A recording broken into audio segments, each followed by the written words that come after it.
Hi guys! Welcome to my vlog. So, ang topic po natin ngayon ay about sa kung kailangan bang sumali sa isang agency para tayo ay maka-withdraw sa Popo Live app.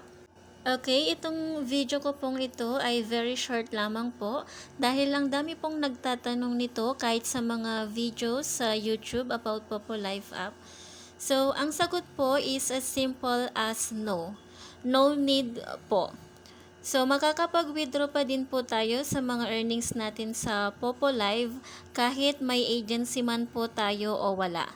Hindi po requirements ni Popo ang pagsali sa isang agency para maka-withdraw.